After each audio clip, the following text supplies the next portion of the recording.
Assalamu alaikum wa rahmatullahi ta'ala wa barakatuh, mes frères et sœurs. Nous poursuivons avec Amina bint Wahb, mère du prophète de l'islam, sallallahu alayhi wa sallam, par Mas'ud Boujenoun. La mort d'Amina. Amina, cette femme sublime, réussit à bien élever son enfant, qui à l'âge de 6 ans donnait déjà les signes d'un homme plein de sagesse et d'intelligence. Les historiens rapportent à ce titre qu'Abd al-Muttalib avait un tapis étalé à l'ombre de la Kaaba sur lesquels seuls ses fils avaient le droit de s'asseoir, et ce par vénération et révérence pour lui.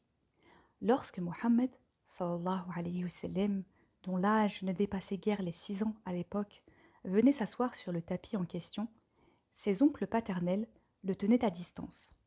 De quoi susciter la réaction de Abd al-Muttalib, qui les interpellait en ces termes: « Laissez tranquille mon fils, par Allah je sais qu'il aura un grand avenir. » Puis il le faisait asseoir avec lui sur le fameux tapis et lui caressait le dos, tout en appréciant avec joie ses gestes et ses paroles.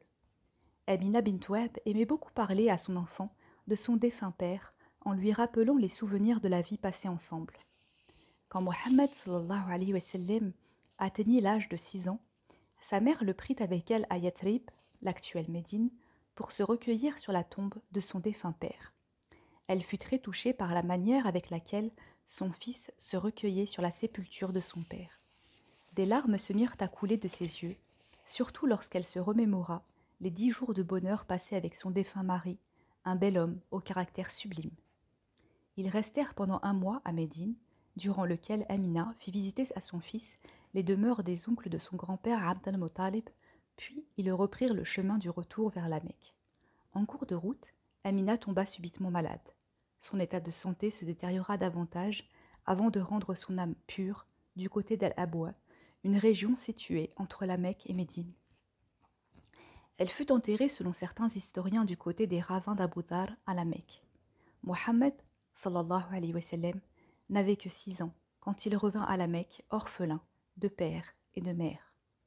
Son retour a été accueilli avec un cœur débordant de tendresse de la part de son grand-père, Abd al-Muttalib. Tout au long de sa vie, le messager d'Allah, sallallahu alayhi wa sallam, garda toujours en mémoire l'affection de sa défunte mère.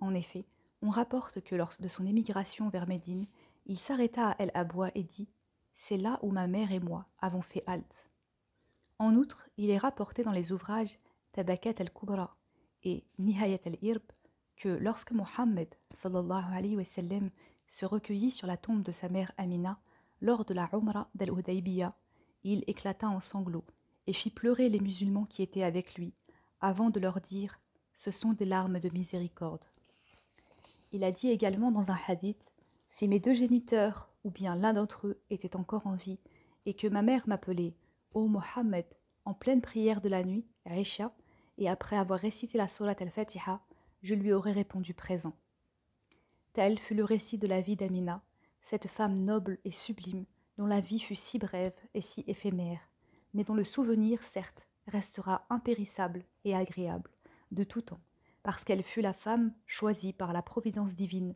pour porter, enfanter et éduquer le maître de l'humanité, le dernier des prophètes d'Allah, sallallahu alayhi wa sallam. C'est ainsi que s'achève ce livre. Wassalamu alaykum wa rahmatullahi ta'ala wa barakatuh.